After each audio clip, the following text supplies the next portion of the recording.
여러분이 보시다시피 저는 안경을 끼고 있습니다. 제가 대학교 다닐 때까지는 눈이 괜찮았는데 유학 중에 이 자외선 레이저 실험을 하다가 눈을 좀 상해가지고 그때부터 이제 안경을 끼고 그냥 사는 거죠. 근데 지금 이제 안경을 껴도 교정 시력이 뭐 한 1.0도 안 나오는 이런 상황입니다. 그래도 그냥 뭐 그러려니 하고 사는데 최근에 좀 내 시력이 참 좋았으면 얼마나 좋았을까 뭐 이런 생각을 하게 되는 계기가 있었습니다. 지난 8월 초에 저희 교육자 이제 스승의 날에 교육자들이 이렇게 저희 부부 이 영웅이라는 뮤지컬 그 티켓을 해줘가지고 제가 난생 처음으로 이런 그 대극장에서 하는 뮤지컬을 직접 보는 그런 신기한 경험을 했습니다. 근데 안타까운 거는 이 홀이 너무 커가지고 그래도 꽤 괜찮은 자리에 앉았다고 하는데도 사람들의 얼굴이 똑바로 안 보이는 거예요. 이게 안 보여가지고 제가 그 사진 찍은 건데 한번 보여주세요. 제가 이게 그냥 제가 앉은 자리에서 그냥 그대로 확대 안 하고 찍은 사진인데 이게 물론 뭐 드라이 아이스 같은 게 좀 있는 것 같은데 어쨌든 이게 얼굴이 제대로 안 보였어요. 그래가지고 막 이렇게 막 얼굴 좀 봤으면 좋겠다는 생각이 엄청 들었는데 안 보였거든요. 근데 이 뮤지컬의 주연 배우가 누구냐 하면 민우혁이라는 사람이에요. 예, 사진 한번 보여주세요. 엄청 잘생기고 키 크고 저보다 조금 잘생겼어요. 어쨌든 간에 와, 이 사람이 이렇게 잘생기고 키도 엄청 크고 막 이런 사람이 나와가지고 막 화려한 액션을 하면서 노래를 하는데 이게 얼굴 표정이 제대로 안 보이는 겁니다. 좀 봤으면 좋겠는데 이 잘생긴 얼굴을 똑바로 좀 봤으면 좋겠는데 그게 안 보이니까 너무 안타까웠던 그런 경험이 있죠. 여러분 어떠십니까? 여러분은 시력이 좋으세요? 뭐 사람마다 좀 차이가 있겠지만 사실은 우리 모두는 다 시력에 한계가 있습니다. 물론 어떤 사람은 좀 더 잘 보죠. 여러분 사람의 최고 그 시력이 얼마인지 아세요? 보통 우리가 시력을 완전히 회복했다 그러면 막 2.0 얘기를 하잖아요. 근데 사실은 몽골 사람들의 평균 시력이 4.0입니다. 4.0. 그 사람들은 맨날 하늘 보고 평원, 초원, 지평선 바라보고 살아가지고 4.0이고 어떤 사람들은 8.0인 사람도 있다는 거예요. 이거 안 놀라는 분들은 도대체 어떤 분이세요? 이거 진짜 놀라운 거잖아요. 여러분 타조는 짐승 중에서 또 시력이 좋은 걸로 유명한데 타조의 시력이 얼마인지 아십니까? 타조의 시력이 25.0이에요. 사진 한번 보여줘. 사진. 타조 눈이 그냥 큰 게 아니에요. 여러분 그러고 이게 보면 눈도 엄청 얼굴에서 차지하는 눈이 얼마나 큽니까? 거기다가 요즘 사람들 좋아하는 쌍꺼풀이 아래 위로 다 있어요. 네. 대단한 눈입니다. 어쨌든 이렇게 시력이 좋은 사람이 있고 동물이 있지만 근데 어떤 사람의 시력은 사실은 뭐 0. 얼마에 그치는 거죠. 저 같은 사람 아주 안 좋은 시력을 갖고 있는 사람이 있죠. 그런가 하면 아예 못 보는 사람도 있잖아요. 근데 이게 우리의 물리적인 상황만 그런 게 아니라 영적으로도 마찬가지입니다. 여러분 사람은 그냥 자기의 물리적인 눈으로만 보고 사는 게 아니잖아요. 우리는 영적으로 뭔가를 보죠. 그 시력이 있는 거죠. 그 시력의 차이가 사람마다 있다는 겁니다. 그리고 그 차이는 물리적인 시력의 차이가 만들어내는 차이보다 훨씬 더 큰 차이를 우리 삶 가운데서 만들어낼 것입니다. 단순히 이 세상을 살아가는 동안의 어떤 삶의 퀄리티적인 측면뿐만이 아니라 영원에 이르기까지 이 영적 시력의 차이가 만들어내는 그 차이가 우리가 상상할 수 없을 정도라고 저는 생각합니다. 여러분은 어떠하십니까? 우리가 히브리서를 읽어보면 에녹과 노아와 아브라함 같은 사람이 나오면서 또 사라 같은 사람이 나오면서 그 사람들에 대해서 뭐라고 묘사를 하냐 하면 약속하신 것을 받지는 못했지만 그것을 멀리서 바라보고 반겼다라고 얘기를 하는 거예요.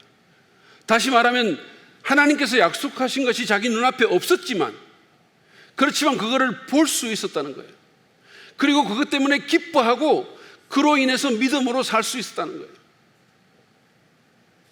모세에 대해서도 마찬가지죠.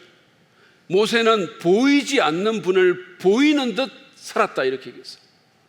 눈으로 보는 듯이 보이지 않는 분을 영적으로 보고 살았다는 거예요. 그래서 그의 삶이 그렇게 위대했던 삶이 된 것입니다. 그래서 오늘날 세상을 사는 수많은 사람들이 수천 년이 지났는데도 불구하고 이 모세의 이름을 기억하고 있는 거예요. 여러분의 영적 시력은 얼마나 되십니까? 여러분, 우리가 물리적으로 잘 보지 못하면 불편하잖아요. 그럼 많은 제약이 있죠. 그리고 실제로 아예 못 보면 정말로 위험하기도 하고 피해가 막심하죠. 그런데 영적으로 보지 못하는 것은 그것과는 비교할 수 없을 만큼 심각합니다. 제가 아까도 말한 것처럼 좋은 의미든 나쁜 의미든 그 차이가 엄청나다는 거예요. 여러분, 우리는 우리의 영적인 시력을 높여야 합니다. 오늘 우리가 볼 본문, 조금 전에 읽었던 그 본문은 예수님께서 한 눈먼 사람을 고치는 이야기입니다. 근데 이게 마가복음에만 나오는 기적 얘기예요. 사실은 마가복음에만 나오는 기적 얘기가 두 개가 있는데, 하나는 전에 우리가 봤던 에바다 사건이고 또 하나가 이겁니다. 근데 이 얘기의 그 헬라어 성경 원문을 보면 보는 것에 관한 단어로 가득 차 있어요. 짧은 구절인데 눈을 뜻하는 명사가 두 개가 나오고 보는 것과 연관된 동사가 5개가 나와요. 그리고 시력 회복에 대한 동사가 2개가 나오고, 한마디로 모든 것이 보는 것과 연관되어 있고 거기에 집중되어 있다는 거죠. 그래서 저는 오늘 이 본문을 통해서 영적 시력의 회복과 연관된 교훈을 여러분과 함께 좀 나누기를 원합니다. 먼저 본문 내용부터 잠깐 살펴보고 가도록 하죠. 오늘 본문은 예수님께서 그 이방 지역을 여행하신 후에, 여러분 전에 봤겠지만 두로부터 시작해가지고 쭉 돌아서 데가볼리까지 내려오셔가지고 그 여행을 하신 후에 이제 다시 유대 갈릴리 지역으로 들어오셔서 벳세다라는 갈릴리 동북부죠. 그 해안 동네에서 벌어진 일을 기록한 것입니다. 이 벳세다라는 말의 뜻은 뭐냐면 어부의 집이라는 뜻이에요. 그러니까 이 벳이라는 말이 히브리어로 집이라는 거예요. 그래서 베들레헴 하면 하우스 오브 브레드, 빵집이라는 뜻이에요. 그러니까 여러분들이 앞으로 무슨 횟집을 하시려거나 생선과 연관된 사업을 하시려거나 아니면 무슨 낚시 가게 같은 타운 뭐 이런 거를 하시려면 요 이름을 한번 고려해 보세요. 벳세다, 어부의 집. 괜찮지 않습니까? 어쨌든 간에 이 도시는, 이 마을은 예수님의 제자인 베드로, 안드레, 그리고 빌립의 고향입니다. 그리고 예수님께서 오병이어의 기적을 행한 굉장히 놀라운 기적이죠. 엄청난 기적입니다. 예수님이 수많은 기적을 행했지만 그 기적 가운데서도 정말로 놀라운 기적을 행했던 그 곳과 가까이 있는 곳입니다. 그곳에 조금 들어가서 기적을 행했거든요. 그리고 마을의 규모는 이 벳세다의 규모는 소위 말해서 마을이라고 하는 빌리지하고 시티 중간쯤 되는 것으로 보입니다. 예수님은 그런데 이 벳세다가 고라신과 함께, 고라신이라는 또 다른 도시와 함께 예수님의 온갖 기적을 보고도 회개하지 않았다면서 이 도시에 대해서 화를 선언하십니다. 이방 도시보다 더 못하다라고 얘기했어요. 사람들의 영적인 상태가, 반응이 두로와 시돈만큼도 못하다 이렇게 얘기했어요. 이곳에서 예수님께서 눈먼 사람 하나를 만나게 되죠. 22절을 보시죠. 그리고 그들은, 그러니까 예수님과 예수님의 제자들은 벳세다로 갔다. 사람들이 눈먼 사람 하나를 예수께 데려와서 손을 대주시기를 간청하였다. 전에 우리가 그 기먹은 사람, 에바다 그때 그 얘기에서도 그렇고 중풍병자 그 지붕에 이렇게 끌어내린 그 얘기에서도 그렇고 다 친구들이 도와서 그 환자를 예수님께로 오게 된 경우죠. 근데 이 사람들, 뭐 눈먼 자도 그렇고 귀 먹은 자도 그렇고 그 중풍병자도 그렇고 정말 비참한 상황 가운데 있었고 신체적인 어려움을 겪고 있었고 다양한 삶의 질곡 가운데서 정말 말할 수 없는 고통을 겪고 있었지만 그래도 이런 친구가 있은 것이 얼마나 다행한 일입니까? 여러분, 인생을 살면서 우리에게 좋은 친구가 있다는 것, 그건 진짜 복이에요. 특별히 있잖아요. 여기 지금 중고등부 학생은 없지만 중고등부, 뭐 초등부도 마찬가지겠지만 중고등부 때 어떤 친구를 만나느냐가 그 아이의 인생의 질을 결정하고 방향을 결정한다고 해도 과언이 아닐 정도예요. 그만큼 중요합니다.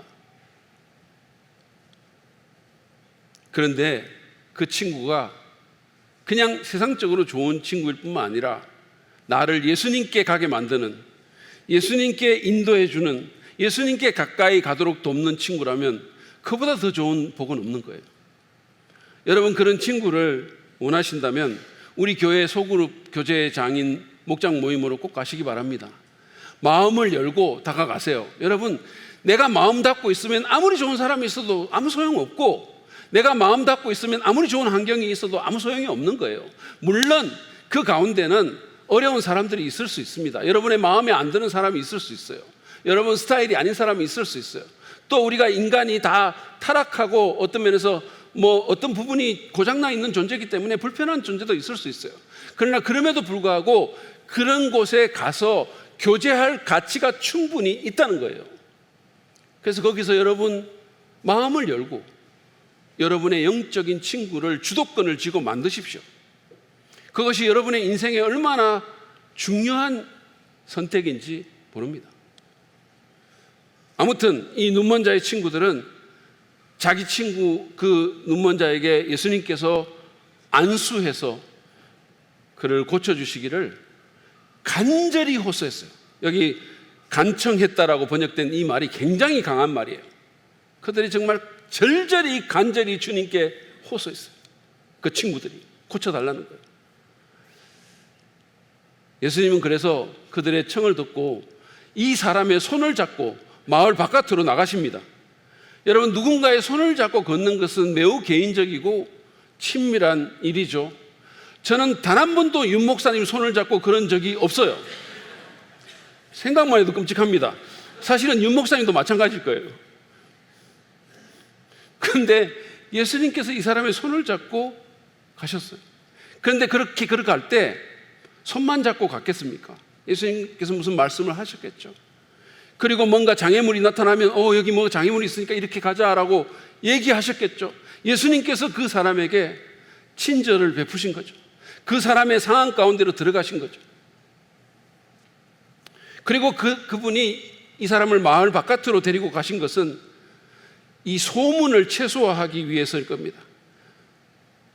안 그래도 지금 예수님이 잘못된 소문 가운데 있잖아요. 그냥 병 고치는 사람, 그냥 기적해가지고, 안 그래도 이 벳세다라는 곳에서는 오병이어 기적이 얼마 전에 있었기 때문에 막 빵 만들어가지고 우리 배불리는 사람, 경제적인 메시아, 정치적인 메시아, 이런 잘못된 소문이 가득했는데 거기서 또 이런 일까지 하면 그 소문이 걷잡을 수 없이 퍼지니까 마을 바깥으로 데리고 가신 거죠. 물론 그것이 다는 아니겠지만,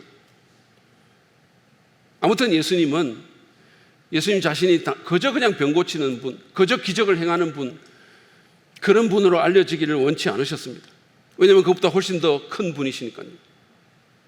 예수님께서 이 사람의 손을 잡고 마을 바깥으로 데리고 나갑니다. 그리고는 매우 이상한 일을 하시죠. 23절을 보세요. 예수께서 그 눈먼 사람의 손을 붙드시고 마을 바깥으로 데리고 나가셔서 그 두 눈에 침을 뱉고 그에게 손을 얹으시고서 물으셨다. 무엇이 보이느냐? 이게 너무 이상하지 않으세요? 이 사람의 두 눈에 침을 뱉었다 그랬어요. 저는 이걸 읽으면서 이 침이 명중했을까? 양쪽에 뭐 이런 생각도 막 하고 이게 너무 이상하죠. 전에 사실은 기먹은 사람에게도 침을 사용하셔서 고친 적이 있잖아요. 근데 그렇게 침을 뱉고 나서 그분이 그들의 친구들이 요청한 대로, 그의 친구들이 요청한 대로 안수하십니다. 눈에다가 손을 대셨어요. 근데 예수님은 사실은 말씀만으로도 얼마든지 고칠 수 있고 원격으로도 안 보고도 고쳤잖아요. 어떤 경우는 지금 가라, 나았다 이렇게 얘기하잖아요. 얼마든지 그렇게 할 수 있는데 지금은 그렇게 안 하셨죠. 그것은 이 사람의 믿음을 고치시키기 위한 것으로 보입니다. 당시에 유대교는 침에 치유 효과가 있다고 믿었어요. 사실 우리도 보면 뭔가 이렇게 불에 데이거나 이러면 막 이 손이 입으로 가잖아요. 그리고 막 모기에게 물리거나 이러면 이거 내 침 내가 바르잖아요. 남의 침은 안 바르지만. 유대교는 그걸 믿었고 특별한 사람의 침은 더욱더 효과가 있다라고 믿었어요. 따라서 눈에 침을 바르고 안수하여 치유하는 것은 유대인의 관습과 연관이 있었습니다. 그러니까 주석학자인 윌리엄 레인이라는 사람의 지적처럼 예수님은 이런 행동으로 이 사람의 사고 체제 안에 들어가서 그와 의미 있는 접촉을 확립했던 거예요. 그의 수준으로, 그의 세계 속으로 들어가신 거죠. 예수님이 그에게 친절을 베푸시고 그냥 단순히 병만 고쳐주려고 한 게 아니라 이 사람의 마음 속에서 그의 믿음과 소망을 고치시키기를 원하셨던 거죠. 예수님은 그의 주의를 끄는 데 성공하셨고 그분의 침과 그분의 손이 그의 눈에 닿았을 때 그의 안에서 이전에 없던 믿음과 소망이 끌어올랐을 것이라고 저는 생각합니다. 그런 다음에 예수님은 이제까지 단 한 번도 하신 적이 없는 질문을 하시죠. 무엇이 보이냐? 이것은 예수님께서 병고침의 성공 여부를 묻는 유일한 경우예요. 뭐가 보이냐? 이렇게 얘기하신 거예요. 한 번도 예수님이 이런 질문을 하신 적이 없어요. 왜냐하면 예수님은 언제나 모든 것을 완벽하게 그 자리에서 고치셨으니까. 24절에 그의 대답이 나와 있습니다. 그 사람이 쳐다보고 말하였다. 사람들이 보입니다. 나무 같은 것들이 걸어 다니는 것 같습니다. 근데 여기 보면 그 사람이 쳐다보고 이렇게 얘기했는데 원어로는요, 다시 보다라는 뜻이에요. 그 사람이 다시 보고, 다시 말하면 시력을 회복했다는 뜻이에요. 그 사람은 계속해서 안 보이는 삶을 살다가 이제 시력을 회복했어요. 근데 완전히는 아닙니다. 사람들이 보이는데 또렷하게 보이지가 않고 마치 나무가 움직이는 것 같은, 아마 그 제자들이 걸어 다니는 것 같은데 나무가 걸어 다니는 것 같다라고 얘기를 했어요. 그러니까 이게 말하자면 렌즈에 초점이 안 맞는 것 같은 그런 일이 벌어진 거죠. 예수님이 완전히 고치지 못한 겁니다. 근데 이것도 성경에서 유일한 경우예요. 그러니까 예수님이 그 사람의 두 눈에 다시 안수를 해주셨어요. 25절을 보시죠. 그때 예수께서는 다시 그 사람의 두 눈에 손을 얹으셨다. 그 사람이 뚫어질 듯이 바라보더니 시력을 회복하여 모든 것을 똑똑히 보게 되었다. 이제서 그는 시력을 완전히 회복했습니다. 여기 뚫어지게 바라본다라는 것은 눈을 크게 뜨고 주목했다는 뜻이에요. 그리고 마침내 그는 모든 것을 똑똑히 볼 수 있게 된 거죠. 얼마나 기뻤을까요? 아마 뛸 듯이 기뻤을 겁니다. 모든 게 보이니까요. 하나도 안 보였는데. 근데 그러면 왜 예수님은 이 사람을 단계적으로 고쳤을까요? 이 질병이 특별히 고치기 어려웠거나 아니면 예수님의 능력이 딸려서 그랬을까요? 아니죠. 예수님은 이것보다 훨씬 더 악한 질병도 즉각적으로 완전하게 고치셨습니다. 그리고 바다도 심지어 잠잠케 하신 분이잖아요. 예수님이 이렇게 하신 것은 이 일의 뜻이 있는 겁니다. 이것은 예수님이 어떤 분인지를 제대로 보지 못하고 있는 그 베드로와 제자들에 대한 일종의 은유입니다. 이들은 예수님과 그렇게 오랫동안 다녀놓고도 예수님이 어떤 분인지를 제대로 보지를 못했어요. 부활 이후에나 예수님이 메시아라는 것의 의미가 무엇인지, 예수님이 진짜 어떤 분인지를 제대로 보게 된 거죠. 그때야. 본문의 마지막 절인 26절은 이 사람에 대한 예수님의 명령입니다. 보시죠. 예수께서 그를 집으로 돌려보내시며 말씀하셨다. 마을로 들어가지 말아라. 이것 또한 매우 특별한 명령이죠. 보통 예수님이 기적을 행하시면 특히 마가복음에서는 말하지 말라고 얘기를 했어요. 일어난 일에 대해서 말하지 마라. 근데 여기서는 마을로 들어가지 말라라고 얘기를 하죠.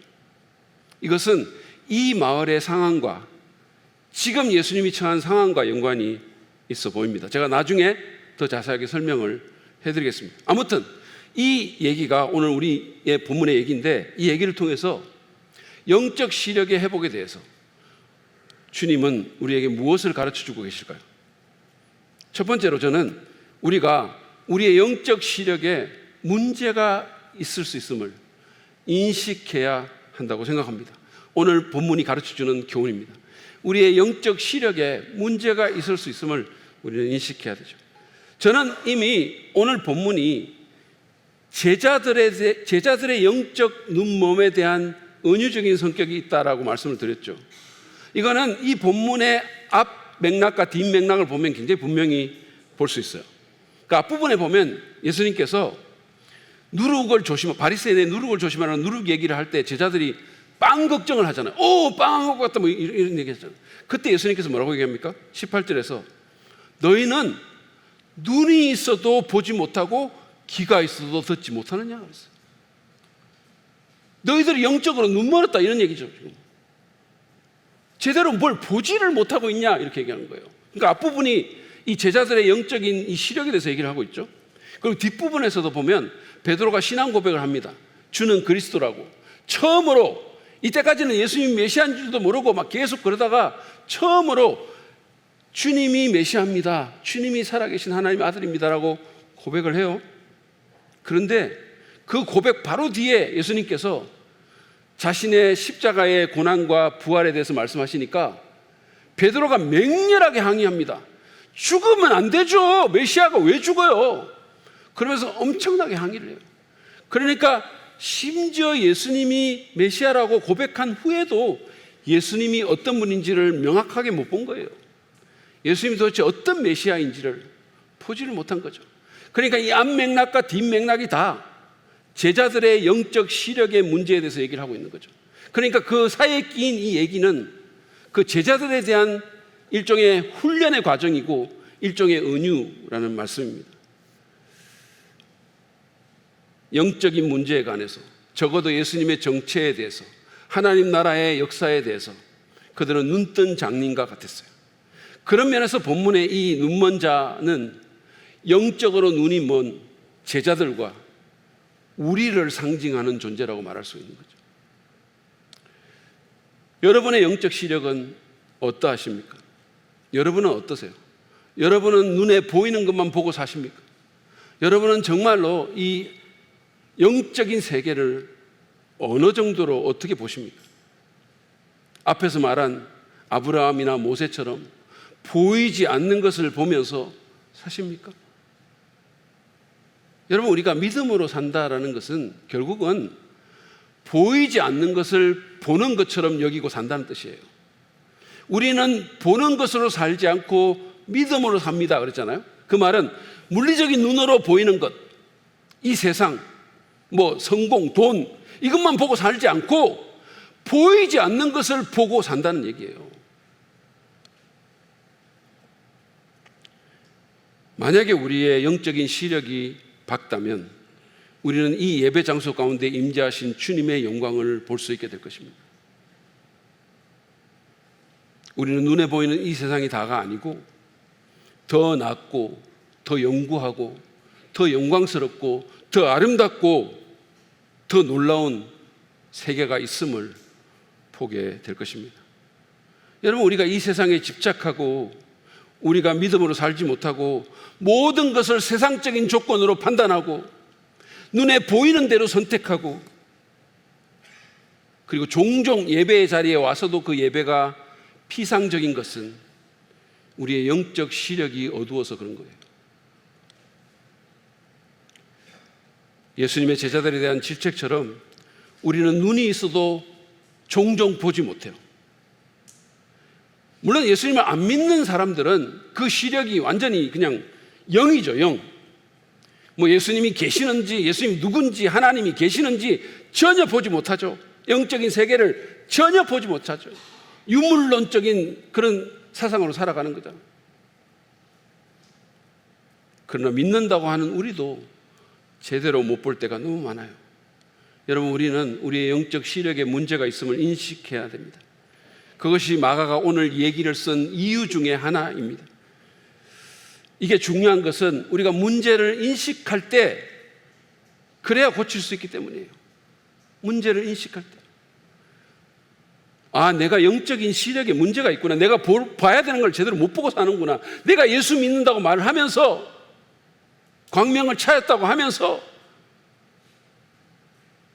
아무것도 안 보이는 사람처럼 살고 있구나. 이렇게 문제인식이 있어야 된다는 거예요. 제가 미국에서 이제 신학 공부할 때 달라스에 제가 공부하던 그 도시가 달라스인데 달라스에 닥터 K라는 유명한 안과에 있었습니다. 근데 이 사람이 아주 경건한 크리스찬인데 눈이 나쁜 신학생이나 또는 선교사님들 그 부부 가정을 수술을 해준다는 거예요. 이게 굉장히 돈이 비쌌거든요. 그래서 우리 신학생들은 감히 할 수가 없는 수술인데 이분이 공짜로 그거를 자기가 해주겠다는 거예요. 근데 이게 이 수술이 쌍꺼풀 수술을 말하는 게 아니고 이게 RK 수술이라는 거예요. RK 수술. 이게 뭐냐 하면 그 다이아몬드 칼을 갖고 이 각막을 절제해서 이렇게 시력을 교정하는 그런 수술이거든요. 그러니까 뭐 라식 수술하고 꼭 같지는 않은데 좀 비슷한 그런 수술이에요. 근데 이거를 제 아내가 지원을 한 겁니다. 왜냐하면 제 아내는 눈이 굉장히 나빴어요. 그렇기 때문에 엄청 문제의식을 느끼고 있었습니다. 안경이나 렌즈가 없으면 사람을 거의 보지를 못하는 수준이었었어요. 그 연애할 때 저를 이렇게 보고도 묻지도 않고 그래서 제가 이거 뭐지? 이렇게 생각했는데 눈이 그렇게 나쁜 거죠. 그래서 자기의 문제를 알고 있었기 때문에 지원을 했어요. 그리고 광명을 찾았어요. 수술을 하고 나서 있잖아요. 제가 운전하는 차를 이제 옆에 타고 이제 오는데 바깥을 보면서 간판이 보이니까 너무 신기해 하는 거예요. 그러니까 계속 간판을 막 차 타고 갔는데 계속 읽는 거야. 그 간판을 막, 무슨 뭐 림스하임, 무슨 뭐 하우스 오브 브레드 계속 읽는 거예요. 문헤어, 뭐 ITC 영어학원, 오늘의 피아노, 뭐 하여튼 무슨. 여러분 지금 제가 PPL 하고 있는데 아니 근데 이게 맨입에 해도 되는 겁니까? 계속 지금 하는 거예요. 그래서 너무 기뻐하는 모습을 제가 생각해요. 근데 저는 사실은 눈이 나쁘진 않았지만 그렇게까지 문제의 심각성을 인지하지 못했기 때문에 뭐 그렇게까지 해야 돼 이러면서 신청하지 않았고 그래서 지금까지 안경을 끼고 사는 거예요. 지금까지. 자신의 영적인 시력에 문제가 있음을 인식하십시오. 그리고 주님께 포기해달라고 주님 더 잘 보기를 원합니다. 더 보기를 원합니다. 기도하시기 바랍니다. 에베소서 1장을 보면요, 사도 바울이 에베소 성도들을 위해서 기도하는 기도문이 나와 있는데 거기 보면 그들의 마음의 눈을 밝게 해주시라고 기도합니다. 마음의 눈을 뜨게 해달라고. 그래서 예수님이 정말로 어떤 분인지를 보게 해달라고, 그분의 부르심에 대한 소망이 무엇인지, 하나님의 영광스러운 상속이 얼마나 풍성한 건지, 그 능력이 얼마나 큰 건지를 알게 해달라고 기도했어요. 여러분들도 그렇게 기도하십시오.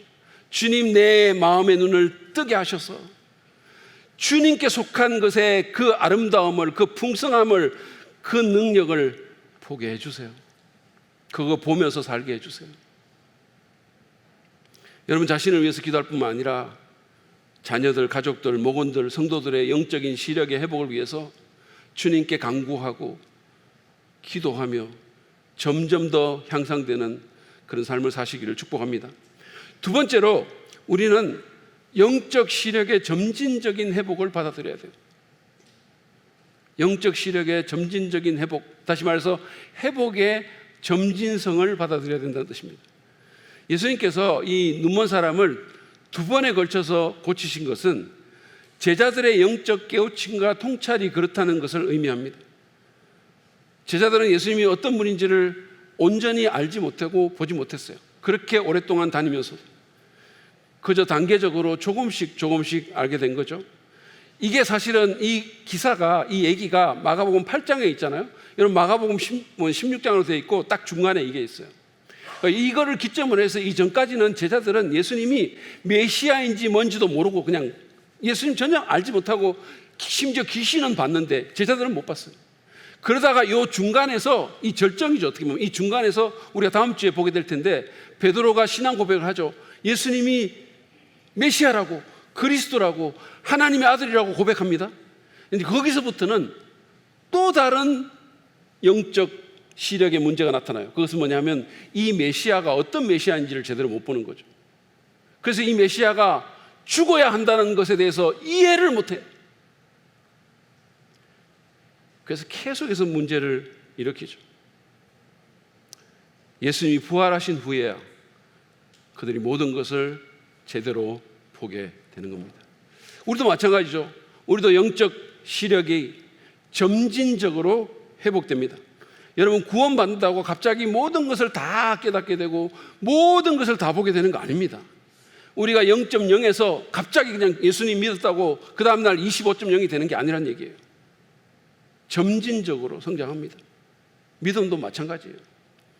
저희 하늘이가 한 서너 살 정도 됐을 때 교회에서 예수님 그림을 보고, 아빠, 얘가 예수님이야? 나한테 얘가 예수야, 이렇게. 얘가 예수야? 이렇게 얘기했어요.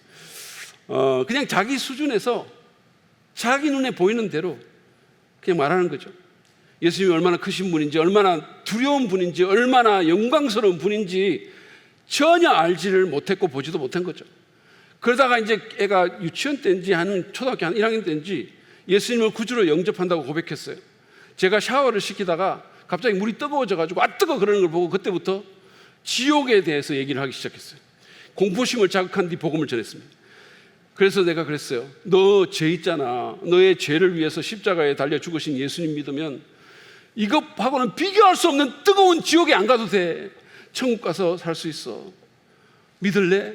그러니까 믿겠다는 거예요. 믿겠다는 거예요. 예수님 믿겠다는 거예요. 그래가지고 그날 영접했어요. 어린 자녀를 두신 분들은 한번 이 방법을 고려해 보시기 바랍니다. 어쨌든 간에 걔가 어쨌든 고백했어요. 자기가 자기 입으로 예수님 믿겠다고 고백했어요. 그게 처음 고백이에요.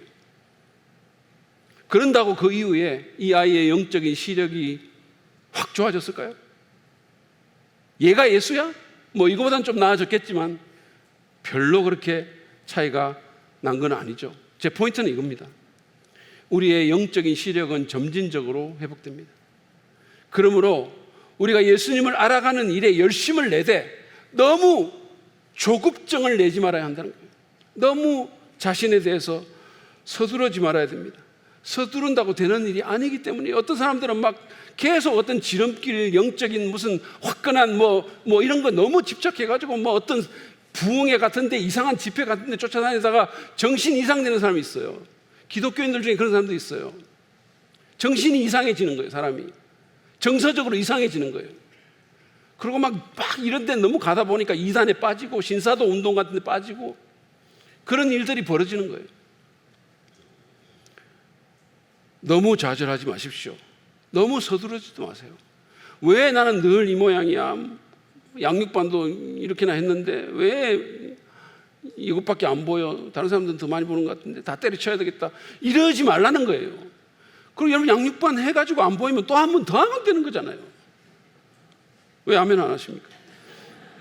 예수님을 알아가는 일은, 그리고 하나님 나라의 비전을 보는 일은 평생에 걸쳐서 진행되는 작업이에요. 그래서 우리는 스스로에게 인내할 수 있어야 되고 다른 사람에 대해서도 인내할 수 있어야 돼요. 다른 사람. 근데 제가 오늘 이 말씀, 이 부분을 이렇게 묵상을 하면서 참 감사했던 게 뭐냐면 예수님께서 이 회복의 과정 가운데 함께 하신다는 겁니다. 그리고 우리를 향해서 예수님 자신이 인내해 주신다는 거예요. 그게 너무 은혜가 됐어요. 여러분, 예수님께서 이 눈먼 사람에게 하신 일을 보십시오. 그분이 안수하셨죠. 근데 잘 안 보인다고 하니까 또 하시잖아요. 또 하시잖아요. 그런 것처럼 그분은 우리에게도 그렇게 하실 겁니다.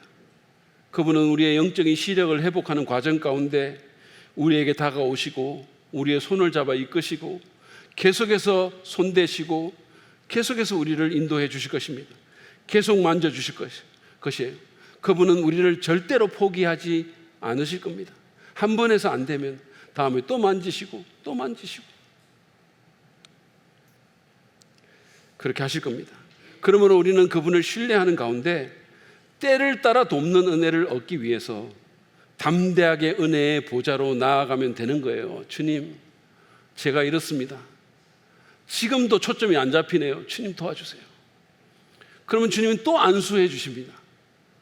또 안수해 주시는 거예요. 그러는 과정 가운데 우리의 영적인 시력이 점차 회복될 것이고 주님을 더 알게 될 것이고 우리의 믿음이 더 성장할 수 있게 될 것입니다. 마지막으로 우리는 영적 시력의 회복에 따라서 새로운 길로 나아가야 함을 오늘 본문을 통해서 배우게 됩니다. 새로운 길로 가야 된다는 거예요. 본문에서 본 것처럼 예수님은 이 사람을 고친 후에 마을로 들어가지 말라라고 얘기하셨잖아요. 이거는 아까 제가 말씀드린 것처럼 메시아적 비밀을 유지하기 위한 명령일 수 있어요. 마을로 들어가서 막 내가 이렇게 고침받았다 그러면 이제 막 또 예수님에 대한 잘못된 소문이 드니까 더 오해가 있을 것이기 때문에 그랬을 수 있어요. 근데 맥락을 보면 그게 다가 아닙니다. 이 마을은요, 아까 제가 말씀드린 것처럼 예수님께서 화를 선언하신 마을이잖아요. 그죠? 오병이어와 같은 놀라운 기적을 경험하고도 생명의 빵 대신 예수님의 진짜 정체를 모르고 거기에 집중하지 않고 그냥 공짜빵 계속 먹겠다고 예수님을 왕으로 삼으려고 했던 곳이 이곳이에요. 예수님을 정치적인 메시아, 경제적인 메시아, 그냥 내 육신의 문제를 해결해 주는 분으로 계속해서 오해했던 곳이 이 지역입니다. 그 마을로 들어가지 말라고 한 거죠. 많은 기적을 행했지만 여전히 예수님을 제대로 보지 못했고 그분에 대한 생각을 바꾸지 않았고 여전히 회개하지 않는, 그래서 심판날에 이방인인 두로와 시돈이 더 견디기 좋을 거라고 예수님 말씀하셨던 그 땅이 바로 이 마을입니다. 그 마을로 들어가지 말라고 하신 거예요. 그 공동체와의 관계를 이제 끊으라는 겁니다. 그리고 새 길로 나오라는 거예요. 새 길로. 거기다가 지금 예수님은 십자가를 향해 가시는 도중에 계세요. 여러분, 지금 아마 예수님이 한 6개월 정도 더 있으면, 아마 길어도 8개월 정도 더 있으면 십자가에 달리십니다. 지금 이 사건을 마지막으로 갈릴리의 기적이 이제 끝나고 예수님은 예루살렘을 향해서 가시는 거예요. 다시 말하면 십자가를 향해서 가시는 겁니다. 그런 상황에서 예수님은 제자들을 훈련시키고 그들을 당신의 길로 부르고 계시는 거죠. 오늘 얘기도 제자들의 영적 시력의 문제를 지적하고 훈련하는 과정 가운데서 이루어진 것입니다. 이 얘기의 그런 맥락을 고려한다면 예수님의 이 명령이 주는 함의는 잘못된 메시아 사상을 가진, 예수님을 제대로 보지도 못하는 그 공동체 속으로 들어가지 말라는 거예요. 다시 그 사람들에게 돌아가지 말고 새로운 길로 나아오라는 겁니다. 회복된 눈으로 예수님을 똑바로 보고 그분이 어떤 분인지를 제대로 알고 그분이 어디로 가시는지를 보고 그분을 따라 길에 나서라는 거예요. 이게 우리의 영적 시력의 회복을 더 확실하게 해줄 거라는 얘기입니다. 여러분은 어떻습니까? 빛을 봤다고 하면서 예수님을 구주로 왕으로 믿었다고 하면서 이제는 잃었던 생명을 찾았고 강명을 얻었다고 노래하면서, 그러면서 예수님도 하나님의 나라도 전혀 보지 못하는 영적 소경된 사람들의 문화를 받아들이고 그들의 영향 가운데서 계속해서 살아가고 그 공동체와 깊숙이 교제하고 있지는 않습니까? 제가 지난주에 요즘 MZ세대가 사주팔자에 아마 푹 빠졌다라는 기사를 읽었어요. MZ세대가. 그래가지고 그냥 이 사람들이, 젊은 사람들이 미래에 대한 불안감뿐만 아니라 자신의 뭐 성격과 성향, 요즘은 MBTI 안 하고 사주팔자 본다는 거예요. 그거를 알기 위해서, 뭐 자기 미래를 알기 위해서 사주를 본다고 거기 빠졌다고 그 열풍이 분다는 거예요. 여러분, 제가 그걸 읽으면서 이 사주 하는데 들락거리는 사람 중에 크리스찬들은 없을까? 예수 믿는 청년들은 없을까? 그것만이 아니죠. 영화나 드라마에 무당이 등장하고 무슨 풍수, 지리, 무속신앙, 미신 다루는 이런 것들도 막 요즘 쏟아져 나와가지고 제가 보니까 K-오컬트라는 말까지 생겼대요. K-팝, K-푸드뿐만 아니라 K-무속이 생긴 거예요. K-무속. 이런 영화나 드라마 보면서 은혜 받는 그리스도인은 없을까요? 설교 들을 때는 하품을 하도 해가지고 눈물을 흘리면서, 이런 영화, 오컬트 영화 보면서 진짜 너무 재밌다, 감동받아가지고 눈물을 흘리고 막 영화 보면서 기도하고 이런 사람 없을까요? 여러분, TV 보면은요, 기독교인으로 알려진 그런 연예인들이, 그 중에는 뭐 교회 다니면서 이렇게 간증도 하고 있는 그런 사람들이 예능 같은 데 나와가지고 그냥 점집 가가지고 점 보고 무당한테 찾아가고 사주팔자 보고 그게 나오는 거예요. 그 사람들이 크리스찬이라고 말하면서. 그리고 그냥 기독교인, 개신교인이라고 하면서 술이 떡이 돼가지고 살고 맨날 술 먹는 얘기나 하고 그 수많은 사람들 앞에서. 근데 여러분, 그들만이 그럴까요? 그들만이? 강남의 점집에 교인 한영 직분자 우대라는 간판이 붙었다는 게 농담만은 아닌 것 같아요. 제가 볼 때는. 여러분, 우리 그리스도인들이 만약에 그렇게 한다면 그건 다시 마을로 들어가는 거예요. 다시. 물론 이거는 하나의 예에 불과한 거죠. 하나의. 여러분, 우리 자신 한번 살펴봅시다. 우리는 어떻습니까? 눈에 보이는 것만 보는 사람들, 하나님도 영원도 예수님도 제대로 보지 못하는 그 사람들, 그 관계 가운데로 다시 들어가서 그들이 가는 길을 걷고 있지는 않습니까? 그들의 영향을 받고 그들과의 관계를 정립하지 못하고 정리하지 못하고 그들이 사는 대로 살고 그들의 가치를 배우고 그들이 자녀 양육하는 것처럼 나도 자녀 양육하려고 하고 그들이 좋다고 하는 거 나도 하고 싶어 하고 그러지 않습니까? 그들이 보는 대로 나도 같이 보면서 살지는 않습니까? 예수님이 참 하나님이신데 그거를 모르는 사람들이 그냥 돈신에 절하고 성공의 재단에 머리를 조아리는 그것처럼 나도 그렇게 살지는 않습니까? 어떤 분이 누가 하나님인지를 모르고 누구에게 예배와 찬양을 드려야 되는지를 모르고 엉뚱한 데 가서 영적 시력이 꽝인 사람들이 열광하는 그것에서 열광하고 그러지 않습니까? 여러분, 우리가 이 세상 풍조에 미련이 있고 그래서 또 그 세상으로 돌아가고 그 관계 가운데 매여 있으면 우리는 그 사람들의 영향을 받게 될 것이고 따라서 예수님을 제대로 볼 수 없는 상태로 다시 회귀하게 되는 거예요. 오히려 우리는 새로운 길로 나가야 합니다. 이제 갈릴리를 떠나서 예루살렘을 향해서, 아니 십자가를 향해서 발걸음을 옮기시는 그 예수님을 따라갔던 제자들처럼 우리 또한 예수님의 뒤를 따르는 제자의 길을 가야 되는 거예요. 우리는 여러분 마을로 돌아갈 게 아니라 길 위에 서야 되는 겁니다. 새로운 길 위에. 세상을 뒤로하고 자기를 부인하고 주님께서 뜨게 해주신 그 눈으로 십자가의 길을 가시는 예수님께 우리의 시선을 단단히 고정하고 그분을 따라가는 우리가 되기를 바랍니다. 그럴 때 우리는 더 분명히 더 확실하게 예수님과 주님의 나라와 그분의 영적 세계를 분명하게 볼 수 있게 될 것입니다. 그것이 우리의 삶을 변화시키는 중요한 동력이 될 수 있을 것입니다.